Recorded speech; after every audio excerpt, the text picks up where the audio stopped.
जी नमस्कार साथियों, बहुत बहुत स्वागत है आप सभी लोगों का आपके अपने YouTube चैनल पर। आज की यह क्लास बहुत ही महत्वपूर्ण रहने वाली है। बहुत ही महत्वपूर्ण सेशन है जो कि जीके जीएस के प्रश्नों पर आधारित है। ये प्रश्न आरओ यूपीपी यूपीपीईटी एवं अन्य सभी परीक्षाओं के लिए बहुत महत्वपूर्ण है। तो हम लोग शुरुआत करते हैं इस सेशन की। प्रश्न नंबर 1, संविधान सभा द्वारा भारतीय संविधान को कब पारित किया गया था?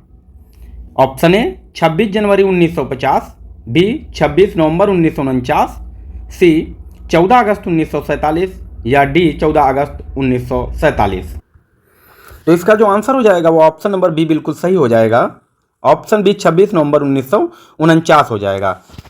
इस दिन संविधान सभा द्वारा जो है भारतीय संविधान को क्या कर लिया गया था? अंगीकृत कर लिया गया था और आंशिक रूप से पारित किया गया था। लेकिन संपूर्ण रूप से कब लागू किया गया था? तो 26 जनवरी 1950 को जो है वो संपूर्ण रूप से लागू कर दिया गया था। ठीक है। और 14 अगस्त 1947 की अर्धरात्रि को देश आज़ाद हुआ था, ये आप सभी लोग जानते हैं। इसीलिए हम लोग 15 अगस्त 1947 को हमने प्रथम अपना स्वतंत्रता दिवस मनाया था। क्लियर है। Option number B. प्रश्न नंबर दो, मार्च 2019 तक उपलब्ध जानकारी के अनुसार भारतीय संविधान में कितने मौलिक कर्तव्य हैं? तो यहां पर मौलिक कर्तव्यों की बात की जा रही है कि कितने कुल मौलिक कर्तव्य हैं। क्या 6 हैं, 7 हैं, 9 हैं या फिर 11 हैं? तो कितने मौलिक कर्तव्य हैं? इसका जो आंसर हो जाएगा वो ऑप्शन नंबर डी बिल्कुल सही है। हमारे कुल मौलिक कर्तव्य कितने हैं? तो 11 हैं। ठीक है। मौलिक कर्तव्यों को 42वें संविधान संशोधन द्वारा कब 42वें संविधान संशोधन 1976 द्वारा जोड़ा गया था। उस समय इनकी संख्या 10 थी। क्लियर है। उस समय इनकी संख्या 10 थी, लेकिन जो 11वां मौलिक कर्तव्य था उसको जोड़ा गया है 86वें संविधान संशोधन। ठीक है। 86वें संविधान संशोधन द्वारा 2002 में उसे जोड़ा गया है और तब से जाके कुल हमारे मौलिक कर्तव्यों की संख्या 11 हो गई है। ठीक है। प्रश्न नंबर तीन, भारत के राष्ट्रपति अपना त्यागपत्र किसको संबोधित करते हैं? यानी कि जो भारत का राष्ट्रपति होते हैं वो अपना त्यागपत्र किसको देते हैं? तो क्या भारत के मुख्य न्यायाधीश को, प्रधानमंत्री को, उपराष्ट्रपति या फिर लोकसभा के अध्यक्ष को? तो option A B C D में कौन सा ऑप्शन सही हो जाएगा? तो इसका आंसर हो जाएगा ऑप्शन नंबर सी बिल्कुल सही हो जाएगा। जो राष्ट्रपति होते हैं वो अपना जब त्यागपत्र देते हैं तो वो उपराष्ट्रपति को संबोधित करते हुए देते हैं। और यह जो राष्ट्रपति का त्यागपत्र है इसका वर्णन जो है अनुच्छेद 56 में किया गया। ठीक है। अनुच्छेद 56 क्लॉज 2 में इसका वर्णन किया गया। अगर राष्ट्रपति पर महाभियोग की बात की जाए, क्या महाभियोग की बात की जाए तो महाभियोग जो है वो अनुच्छेद 61 में वर्णित किया गया है। क्लियर है। प्रश्न नंबर 4, निम्नलिखित में से कौन सा सिंधु घाटी की सभ्यता से संबंधित स्थल नहीं है? यहां पर दिए गए स्थल पूछे जा रहे हैं कि कौन सा स्थल जो है वो सिंधु घाटी सभ्यता से संबंधित नहीं है। A Kalibangan, B Ropar, C Pataliputra या फिर D Lothal. A B C D कौन सा ऑप्शन हो जाएगा? इसका आंसर जो होगा वो ऑप्शन नंबर सी बिल्कुल सही हो जाएगा, पाटलिपुत्र हो जाएगा, जो कि इससे संबंधित स्थल नहीं है। बाकी अन्य 3 जो हैं सभी सिंधु घाटी सभ्यता से संबंधित स्थल हैं।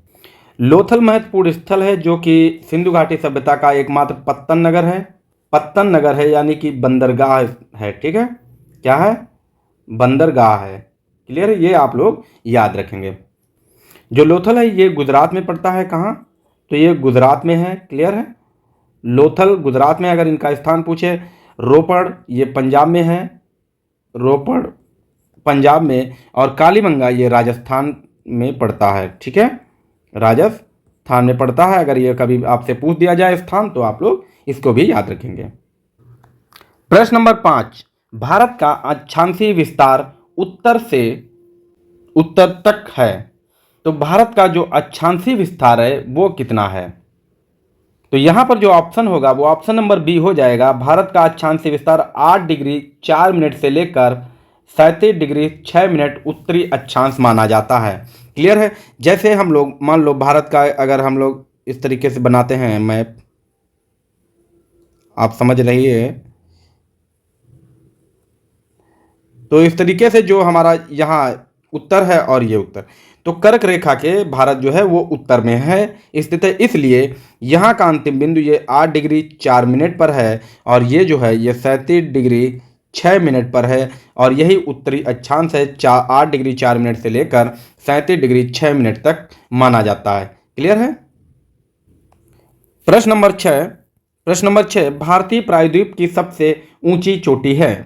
भारतीय प्रायद्वीप की सबसे ऊंची चोटी पूछी गई है हमसे, यानी कि जो दक्षिण भारत का क्षेत्र पड़ता है इसे हम प्रायद्वीप बोलते हैं, जो कि समुद्र से 3 ओर से घिरा हुआ है। तो हमें बताना है कि दक्षिण भारत की जो सबसे ऊंची चोटी यानी कि प्रायद्वीप भारत की सबसे ऊंची चोटी कौन सी पड़ती है। क्या उटकमुंड है, अन्नाईमुड़ी है, दोद्दा बेटा है या फिर महाबलेश्वर है। कौन सा ऑप्शन हो जाएगा, ए बी सी डी में कौन सा ऑप्शन हो जाएगा। तो ऑप्शन नंबर 20 का बिल्कुल आंसर सही होगा। अन्नाईमुड़ी जो है प्रायद्वीप भारत की सबसे ऊंची चोटी है। ठीक है, अन्नाईमुड़ी प्रायद्वीप भारत की सबसे ऊंची चोटी है जो कि केरल में पड़ती है। क्या कहाँ पड़ती है, तो आप बताएंगे केरल में पड़ती है और इसकी जो ऊंचाई है वो 2695 मीटर ऊंची है। प्रश्न नंबर 7 वास्को डी गामा एक पुर्तगाली अन्वेषक ने वर्ष में भारत के समुद्री मार्ग की खोज की, यानी कि हमको यहाँ वास्को डी गामा है भारत की किस वर्ष में खोज की। क्या 1598, 1500 ईस्वी, 1498 या फिर 1600 ईस्वी में खोज की थी। तो आपको बताना है option A B C D में कौन सा ऑप्शन सही हो जाएगा। तो इसका जो आंसर हो जाएगा ऑप्शन नंबर सी बिल्कुल सही आंसर हो जाएगा। वास्को डी गामा ने 1498 ईस्वी में भारतीय समुद्री मार्ग की खोज की थी। क्लियर है। यह एक पुर्तगाली नाविक था। क्लियर, यह एक पुर्तगाली नाविक था जो कि भारत में समुद्र के रास्ते सर्वप्रथम आया था। प्रश्न नंबर 8 भारत में सबसे पहली जनगणना किस वर्ष में हुई थी। जो भारत की सबसे पहली जनगणना है वो किस वर्ष में हुई थी। क्या 1852 में हुई थी, 1872, 1881 या फिर 1952 ईस्वी में हुई थी। Option A B C D में कौन सा ऑप्शन हो जाएगा। तो ये जो जनगणना हुई थी ये 1872, ऑप्शन नंबर बी बिल्कुल सही है, 1872 में हुई थी। अगर आपसे पूछा जाए कि किसके कार्यकाल में हुई थी तो बताएंगे आप लॉर्ड मेयो के कार्यकाल में हुई थी। लॉर्ड मेयो के कार्यकाल में हुई थी। क्लियर है। अगर आपसे कभी पूछा जाए कि भारत में नियमित जनगणना पूछी जाए, क्या पूछा जाए, नियमित जनगणना, तो वो 1881 ईस्वी से शुरुआत हुई है और यह जनगणना जो है वो लॉर्ड रिपन के शासनकाल में हुई थी। क्लियर है। तो भारत में नियमित जनगणना की शुरुआत 1881 ईस्वी से लॉर्ड रिपन के शासनकाल में और प्रथम जनगणना 1872 ईस्वी में लॉर्ड मेयो के शासनकाल में हुई थी। क्लियर है। प्रश्न नंबर 9 अलीगढ़ मुस्लिम विश्वविद्यालय की स्थापना किसने की।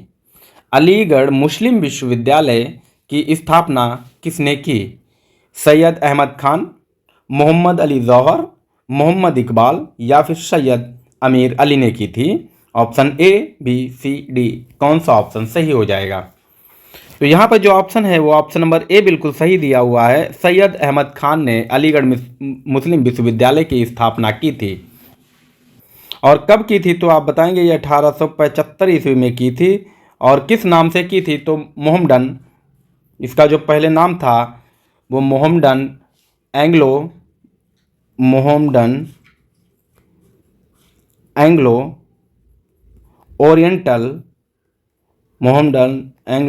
ओरिएंटल कॉलेज के नाम से इसकी स्थापना की थी। क्लियर है। जो कि बाद में अलीगढ़ मुस्लिम विश्वविद्यालय के नाम से प्रसिद्ध हो गया। और ये जो है अलीगढ़ मुस्लिम विश्वविद्यालय कब बना तो आप ये भी याद रखेंगे। तो इसको जो है अलीगढ़ मुस्लिम विश्वविद्यालय बनाया गया 1920 में, इसका नाम बदलकर अलीगढ़ मुस्लिम विश्वविद्यालय कर दिया गया। स्थापना 1875 में हुई थी जिसका नाम मोहम्मडन एंग्लो ओरिएंटल कॉलेज था। क्लियर है। और किसने की थी तो आप बताएंगे सैयद अहमद खान जी ने की थी। प्रश्न नंबर 10 गांधी जी का नमक सत्याग्रह आंदोलन यानी कि दांडी मार्च कब प्रारंभ हुआ। जो नमक सत्याग्रह आंदोलन है इसे दांडी मार्च के नाम से जाना जाता है। इसकी शुरुआत कब हुई, 10 मार्च 1930, 12 मार्च 1930, 4 अप्रैल 1930 या फिर 4 फरवरी 1922 में हुई थी। तो दांडी मार्च की शुरुआत 12 मार्च 1930 में हुई थी और ये गांधी जी ने किया था, नमक सत्याग्रह किया था। और कब किया था तो आप बताएंगे कि 78 अनुयायियों के साथ, यानी कि जब इन्होंने दांडी मार्च किया था तो उस समय इनके साथ 78 अनुयायी चले थे साथ में मार्च के लिए। और यह जो है नमक कानून था, यानी कि नमक कर के विरोध में, ठीक है, उसके विरोध में यह चलाया गया था सत्याग्रह कि खुद का नमक बनाएंगे, और उनके नमक कानून का जो है विरोध करने के लिए चलाया गया था। प्रश्न नंबर 11, मोहम्मद गोरी किस वर्ष पृथ्वीराज तृतीय से पराजित हुआ? मोहम्मद गोरी किस वर्ष पृथ्वीराज तृतीय से पराजित हुआ? क्या 1471, 1191, 1391 या फिर 1061 में? तो ऑप्शन नंबर बी बिल्कुल सही हो जाएगा। मोहम्मद गोरी पृथ्वीराज तृतीय से जो है 1191 में, यानी कि तराइन के प्रथम युद्ध में, तराइन के जो प्रथम युद्ध है उसमें पराजित हुआ था। तराइन का द्वितीय युद्ध तुरंत 1 साल बाद होता है, कब? 1192 में होता है, और इसमें जो है गोरी की विजय होती है और पृथ्वीराज चौहान की जो है क्या होती है? तो हार होती है। प्रश्न नंबर 12, लंगर की परंपरा किसने आरंभ की? लंगर परंपरा की शुरुआत जो है किसने की थी? गुरु नानक, गुरु अंगद, गुरु रामदास या फिर गुरु गोविंद सिंह ने की थी। तो जो लंगर परंपरा है इसकी शुरुआत गुरु नानक जी ने की थी। लंगर परंपरा की शुरुआत किसने की थी? तो आप बताएंगे गुरु नानक जी ने लंगर परंपरा की शुरुआत की थी। क्लियर है? और इसको जो है स्थायी रूप से किसने शुरू कर दिया था? स्थायी रूप से किसने शुरू किया था? तो आप बताएंगे गुरु अंगद ने जो है इसको स्थायी रूप से इसकी शुरुआत की थी। वहीं अगर सिख पंथ की स्थापना बताएंगे तो गुरु नानक जी ने जो है सिख पंथ की स्थापना भी की थी। प्रश्न नंबर 13, थॉमस रो मुगल सम्राट जहांगीर से किस किले में मिला था? थॉमस रो मुगल सम्राट जहांगीर से किस किले में मिला था? क्या आगरा के किले में, इलाहाबाद, झांसी या फिर अजमेर के किले में मिला था? तो ये आपको अब बताना है option A B C D में कौन सा ऑप्शन हो जाएगा। तो आप बताएंगे कि जो थॉमस रो है वो मुगल सम्राट जहांगीर से अजमेर के किले में मिला था। कहाँ मिला था? तो आप बताएंगे अजमेर के किले में। और कब मिला था? तो इसका जो है आप बताएंगे कि 1615 ईस्वी में मिला था। ठीक है, 1615 ईस्वी में मिला था। कौन? Thomas Roe. अगर बात की जाए कि एक और जो अंग्रेज था उसने भी जहांगीर से मुलाकात की थी, तो 1608 में कैप्टन किसने मुलाकात की थी? तो आप बताएंगे कैप्टन हॉकिंस ने। कैप्टन हॉकिंस, ठीक है, हॉकिंस ने मुलाकात की थी जहांगीर से, वो 1608 ईस्वी में। क्लियर है?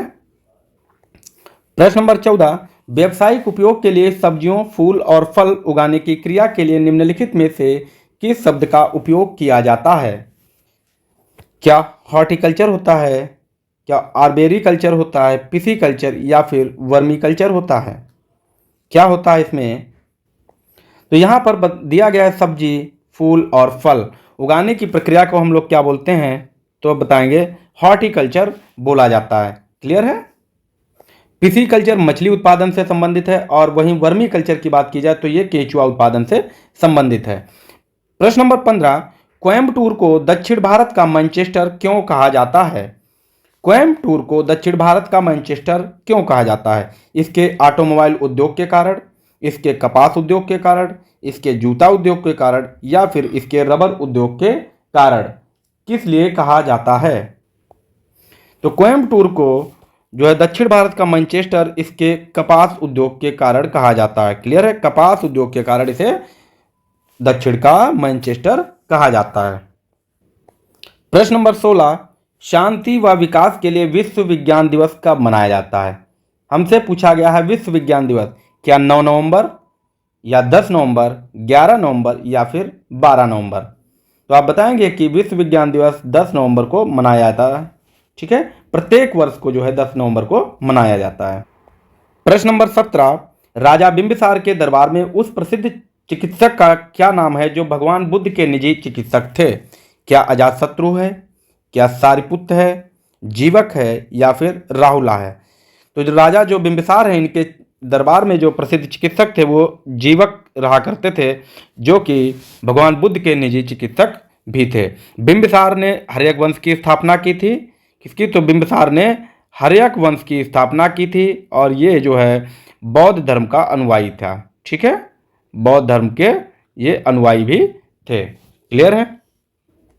प्रश्न नंबर 18, योग दर्शन के प्रवर्तक कौन थे?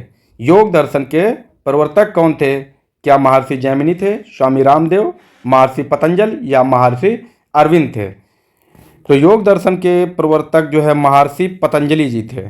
ठीक है। प्रश्न नंबर 19, निम्नलिखित में से कौन सी नदी खंबात की खाड़ी में नहीं मिलती है? क्या माही, कोयना, साबरमती या फिर तापी? कौन सी नदी खंबात की खाड़ी में नहीं गिरती है? अर्थात कौन सी नदी जो है पश्चिम की ओर यानी कि अरब सागर में नहीं गिरती है? तो आप क्या बताएंगे कि जो कोयना नदी है ये जो है खंबात की खाड़ी में नहीं मिलती है। बाकी तीनों नदियां खंबात की खाड़ी में यानी कि अरब सागर में जाकर मिलती हैं, क्योंकि कोयना नदी जो है ये कृष्णा नदी की सहायक नदी है और कृष्णा नदी जो है ये कहाँ गिरती है? तो ये जो है हिंद महासागर में जाकर गिरती है। ठीक है। प्रश्न नंबर 20, गंडक सिंचाई परियोजना किन प्रदेशों का एक संयुक्त प्रयास है? गंडक सिंचाई परियोजना क्या उत्तर प्रदेश एवं मध्य प्रदेश में है, उत्तर प्रदेश एवं बिहार में है, उत्तर प्रदेश एवं उत्तराखंड या उत्तर प्रदेश और हरियाणा है? तो गंडक सिंचाई परियोजना जो है ये उत्तर प्रदेश एवं बिहार की संयुक्त सिंचाई परियोजना है। ठीक है, संयुक्त सिंचाई परियोजना है और ये समझौता जो है 1959 ईस्वी में उत्तर प्रदेश एवं बिहार के मध्य हुआ था। क्लियर है। तथा इसी परियोजना से कुछ लाभ जो है नेपाल को भी प्राप्त होता है। क्लियर है। तो आज हम लोगों ने महत्वपूर्ण 20 प्रश्नों का अभ्यास किया है। उम्मीद करता हूँ आप लोगों को सेशन बहुत अच्छा लगा होगा। तो आज के लिए इतना ही रखते हैं, मिलते हैं अगले सेशन में, तब तक के लिए बाय बाय।